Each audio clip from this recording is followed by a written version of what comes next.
The first time the cashier refused to take my money, I thought she'd made a mistake. The second time, I thought she was being kind. By the fifth Thursday, I started wondering if someone was secretly paying for my groceries. But it wasn't until I saw the tears in her eyes that I realized this had never been about money. My name is Helen. I'm 69 years old, and for the past 3 years, every Thursday has belonged to my husband. His name was Arthur. He passed away on a Thursday morning. Maybe that's why I never changed my routine. Every Thursday at exactly 10 o'clock, I'd drive to the same grocery store. I'd park in the same spot, take the same shopping cart, walk the same aisles, and buy almost exactly the same things: a loaf of whole wheat bread, a gallon of milk, a dozen eggs, green apples, black tea. Arthur used to joke that if someone stole our shopping list, they'd think we were the most predictable couple in America. Maybe we were. After he died, I kept buying the same groceries anyway, not because I needed them, because routine felt safer than grief. The employees at Miller's Market knew me. Some smiled, some waved, a few even knew my name. But there was one cashier I didn't recognize. She couldn't have been older than 30. Her name tag read Emma. She had kind eyes, the kind that looked tired even when she smiled. On the first Thursday I met her, she scanned every item without saying much. When she finished, I reached into my purse. "That'll be $43.12, right?" She looked at the register, then back at me. "No, ma'am." "You're all set." I frowned. "I'm sorry?" "Everything's been taken care of." I laughed. "There must be a mistake." She gently shook her head. "No mistake." I waited. She didn't explain. I pulled out my debit card anyway. She pushed it back toward me. "You don't need that today." I looked behind me. People were waiting. Embarrassed, I picked up my groceries and left. Halfway to my car, I realized I had just walked out of a grocery store without paying. I almost turned around, but then I convinced myself someone must have accidentally charged my order to the customer before me. Mistakes happen. I forgot about it. Until the following Thursday. This time, I made sure to use a different checkout lane. A teenage cashier scanned my groceries. Everything was normal. Then, just before I tapped my card, Emma walked over. She whispered something to the young cashier. The girl immediately canceled the payment, looked at me, and smiled. "You're all set, Mrs. Carter." I blinked. "No." "I still need to pay." Emma simply nodded. "It's already been taken care of." Again, no explanation. No receipt showing another card. Nothing. I drove home more confused than grateful. That evening, I called my daughter Susan. She laughed. "Mom, maybe you won some store promotion." "For 2 Thursdays in a row?" "I don't know." "Enjoy it while it lasts." I wanted to. I really did. But something didn't feel right. Kindness usually comes with a smile. Emma never smiled. Not really. Every Thursday after that, the same thing happened. No matter which register I chose, Emma somehow knew I was there. She would quietly walk over, say just a few words to the cashier, then look at me. "You're all set." By the 6th Thursday, I decided I wasn't leaving until someone told me why. I placed my groceries on the belt. Emma scanned every item. The total appeared, $47.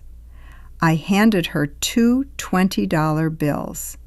She slowly pushed them back toward me. I can't take your money. I looked her straight in the eyes. Why? For the first time, she looked frightened. Not annoyed, not uncomfortable, frightened. She opened her mouth, as if she wanted to tell me everything. Then she glanced toward the manager's office, closed her mouth again, and quietly whispered, "I'm sorry," before turning away. That was the moment I stopped believing this was a simple misunderstanding.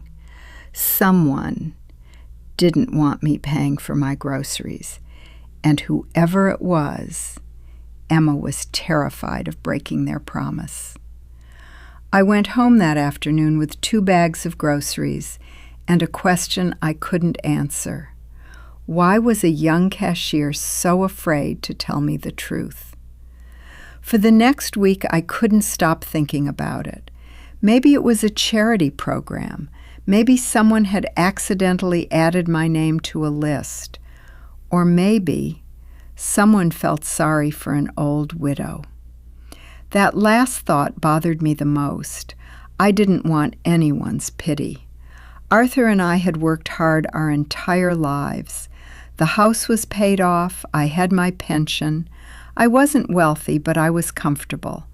I could afford bread, milk, eggs, and tea. I didn't need someone buying them for me. The following Wednesday, I decided to test my theory. Instead of waiting until Thursday, I went to Miller's Market a day early. I filled my cart with the exact same groceries: milk, bread, eggs, tea, apples. Emma wasn't working. A young man rang everything up. "That'll be $45.60. I paid. No interruptions. No mysterious voice saying, "You're all set." Everything was perfectly normal. So it really was only Thursdays. That should have made me feel better. Instead, it made the whole thing even stranger. The next day, Thursday, I went back. This time I arrived 2 hours earlier than usual. Different parking space, different shopping cart, different checkout lane. I even bought different groceries: soup, pasta, chicken, coffee. Things Arthur and I almost never bought. As I reached for my wallet, I heard footsteps behind me.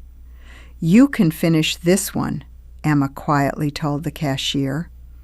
The girl stepped aside without asking a single question. Emma scanned one item that had already been scanned, pressed a few buttons, the total disappeared.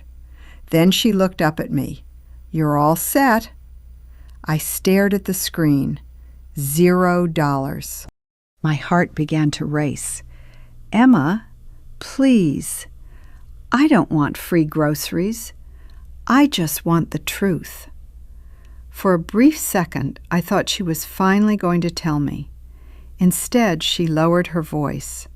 "I wish I could." Those 5 words stayed with me all day. I wish I could. Not, I don't know. Not, it's store policy. She knew. She simply couldn't say it. That evening, I called my son Michael. Unlike Susan, he didn't laugh. He listened quietly until I finished. Then he asked, "Mom, has anyone been asking about you lately?" "What do you mean? Neighbors? Old friends? People from Dad's past?" I thought about it. No, nobody. He was quiet for a moment. Then he said, "If this keeps happening, I'll come with you next Thursday." I almost agreed, but something inside me said no. Whoever was behind this had chosen me. If I wanted answers, I had to find them myself. The next Thursday, I arrived before the store even opened.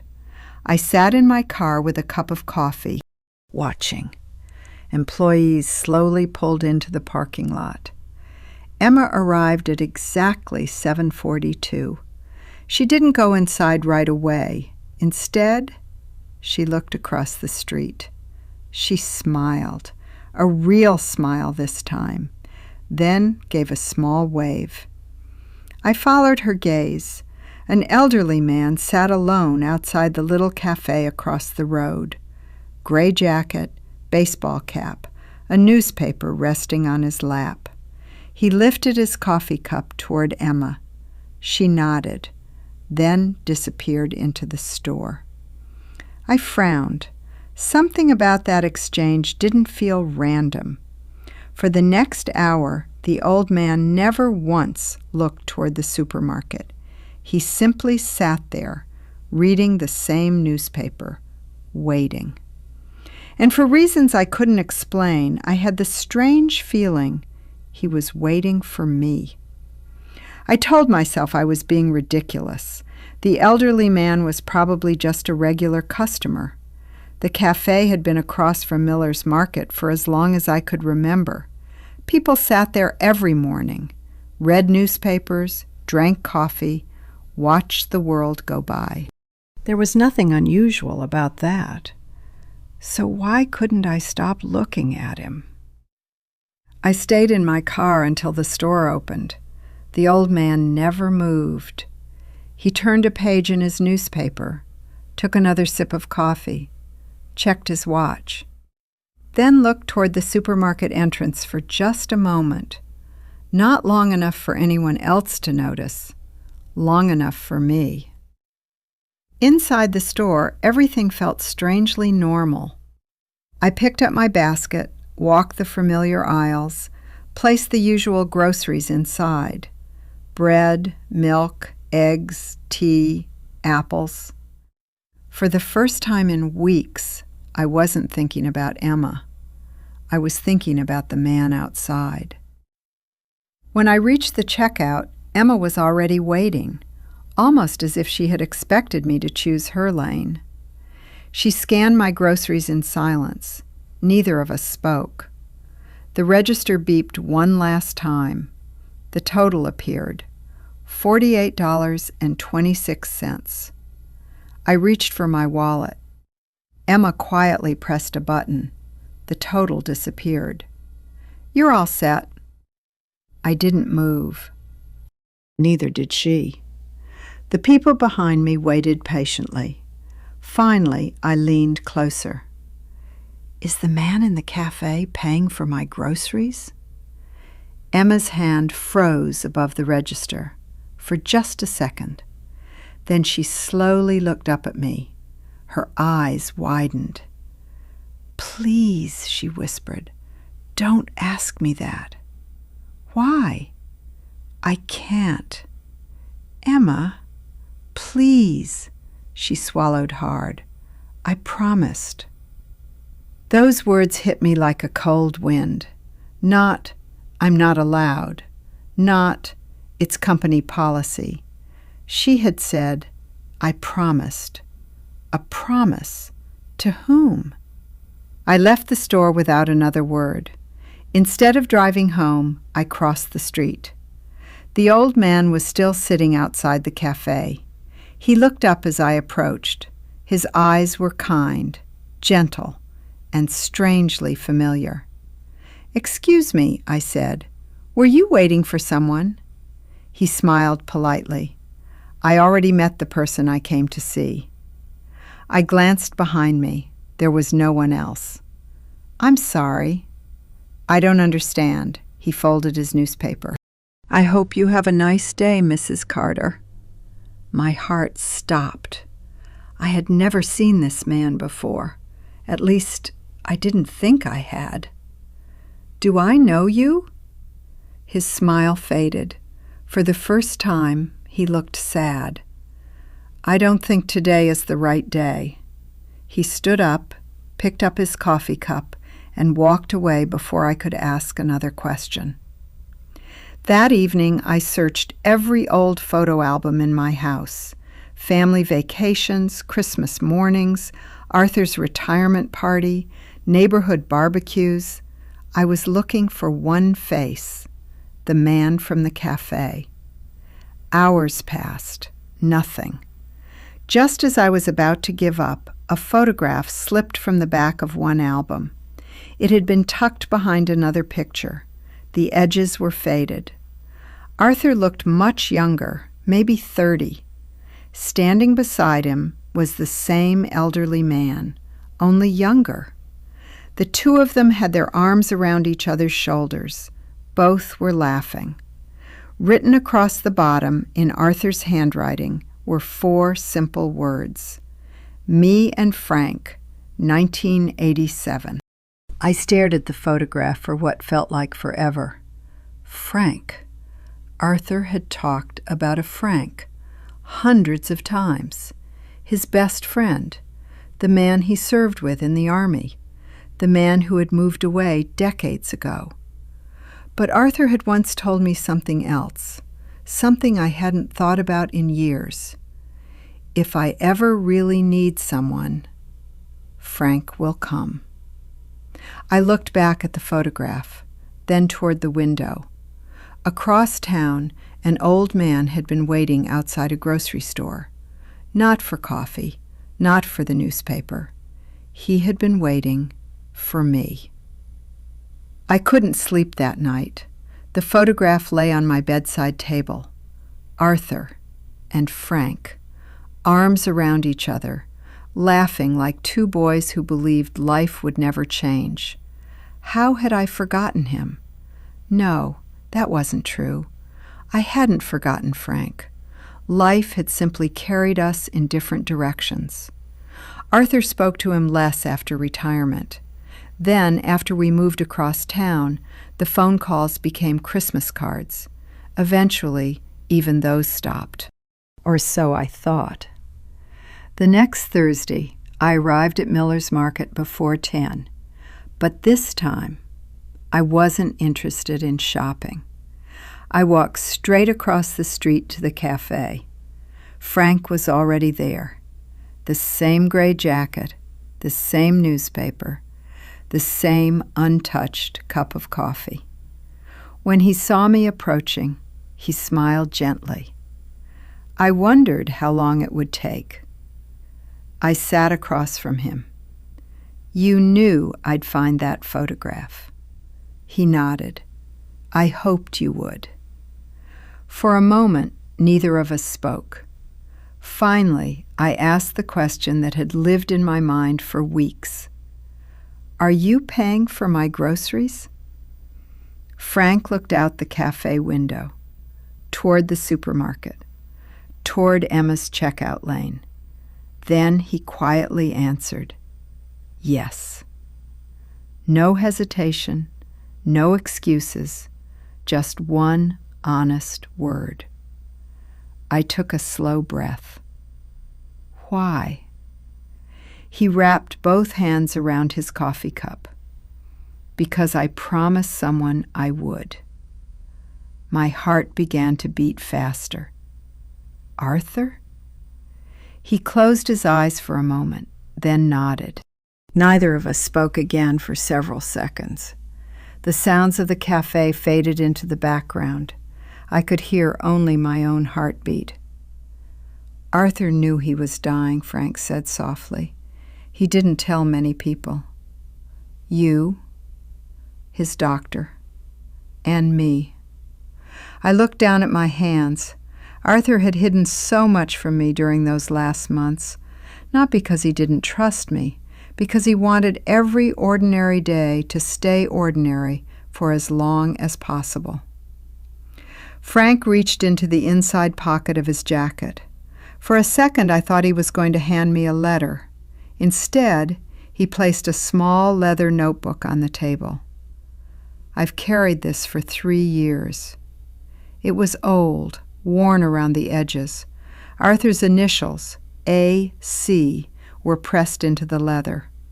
I recognized it immediately. It was the notebook he used to keep in the glove compartment of our car. "I thought I lost it," I whispered. Frank gently pushed it toward me. "No." He gave it to me. My hands trembled as I opened the first page. Arthur's familiar handwriting filled the paper. The very first sentence stole the air from my lungs. "If Helen is reading this, it means Frank finally broke his promise." I looked up at Frank. "You weren't supposed to tell me." He smiled sadly. "I didn't." "You figured it out." Then he looked toward the grocery store again. "And honestly, I think Arthur would have said it was time." I lowered my eyes back to the notebook. There were dozens of pages, notes, thoughts, small memories, some funny, some heartbreaking. But halfway through, one folded envelope slipped onto the table.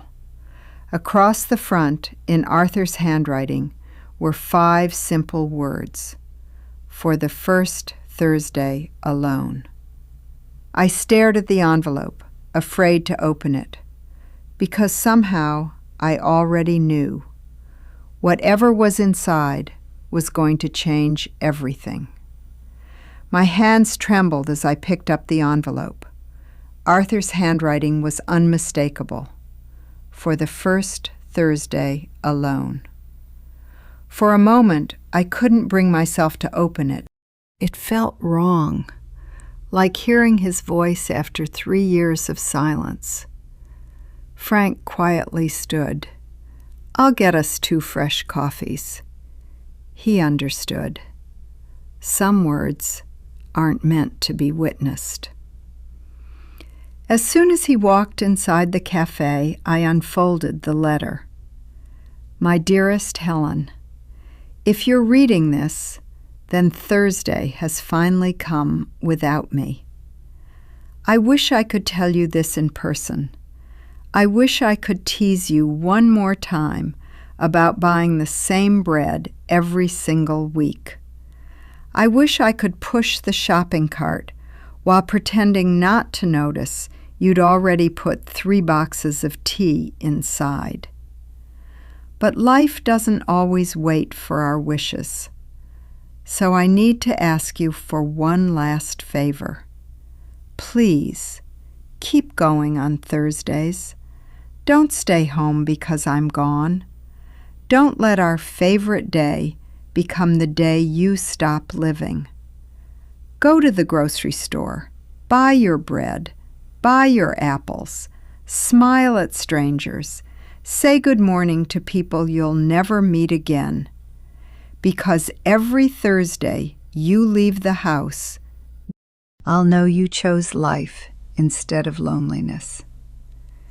By the time I reached the bottom of the first page, my vision had blurred. I wiped my eyes and kept reading. "There's one more thing. Frank is far too stubborn to ignore me, so I asked him to help. Not forever, just long enough until Thursdays don't hurt so much anymore. He'll understand what I mean. You probably won't, not at first. Please don't be angry with him.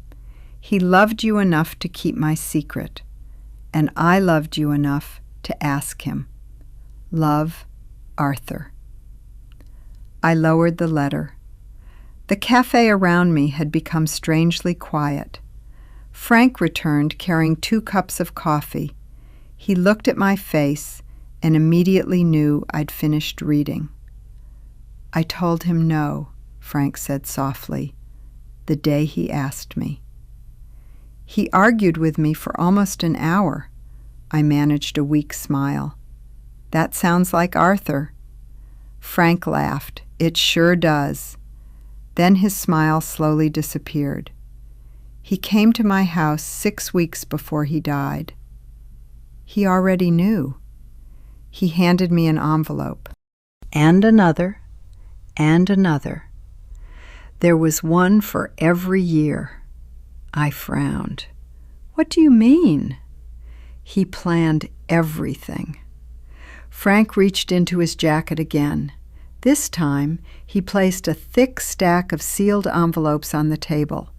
Every one of them had a year written across the front. Year 1, Year 2, Year 3. My heart sank. There were supposed to be enough savings to pay for your groceries, Frank continued. He left me the money. But he looked down into his coffee. It lasted only the first year. I stared at him. What happened after that? He smiled. The same thing I promised Arthur would happen. I kept showing up. I felt tears filling my eyes again.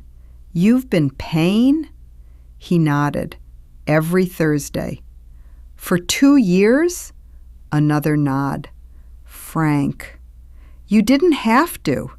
I know. But Arthur would have. Silence settled between us. Finally, I asked the question that had been in my heart since the beginning. Why didn't you just tell me? He smiled the same gentle smile I'd seen outside the grocery store every Thursday. Because the promise wasn't to buy your groceries. It was to make sure you never felt like you walked into that store alone. At that moment, I finally understood. The groceries had never been the gift.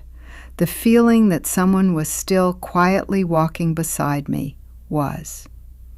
Frank and I sat in silence for a long time. Neither of us touched our coffee.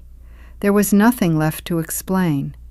Arthur had somehow found a way to keep walking beside me, even after he was gone.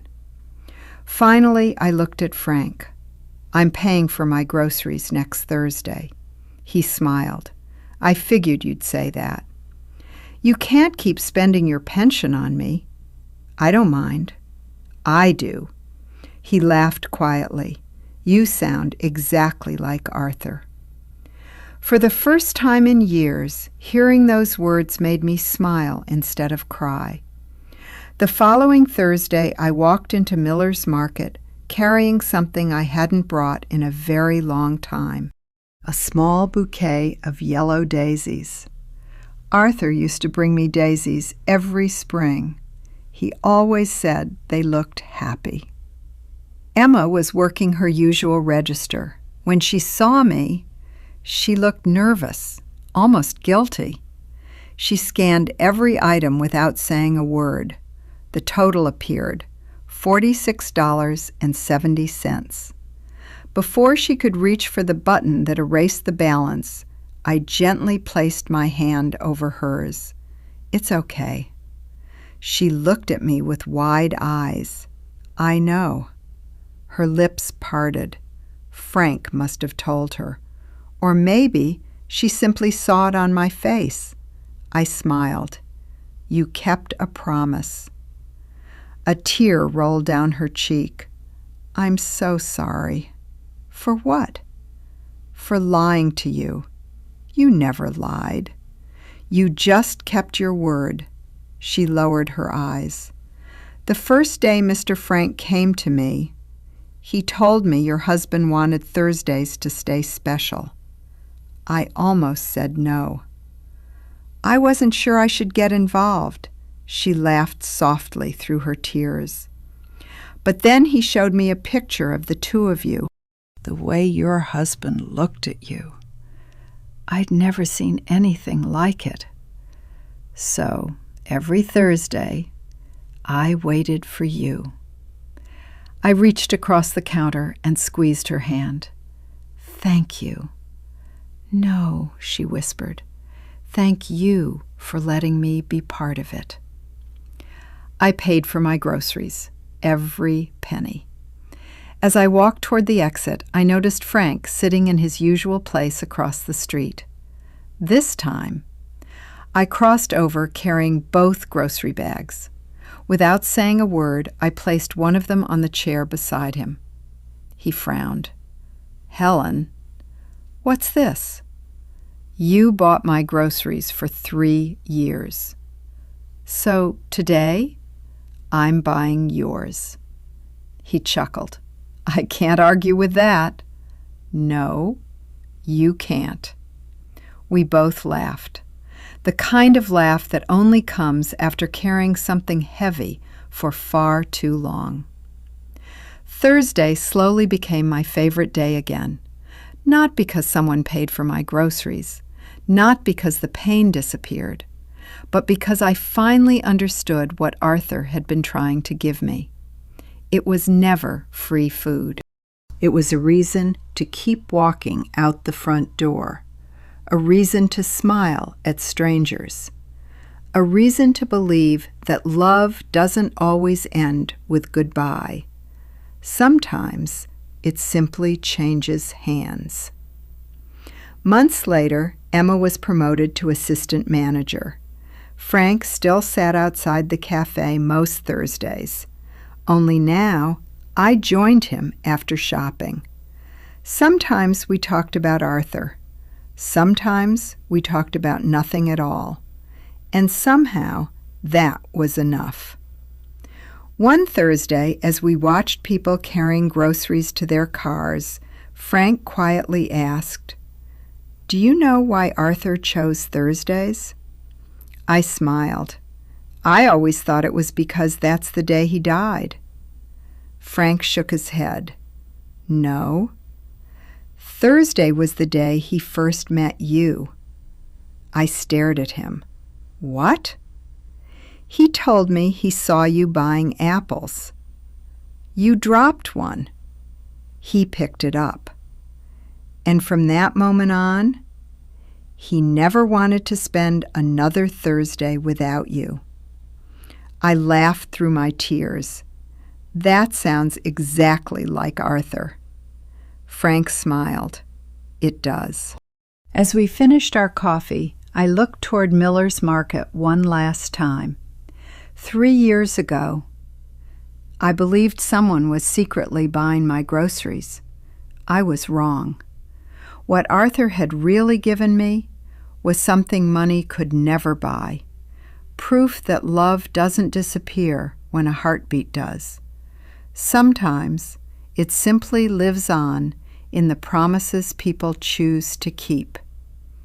And every Thursday, as I push my shopping cart through those familiar aisles, I still buy the same bread, the same milk, the same apples, not because I can't move on, but because some traditions aren't chains that keep us in the past.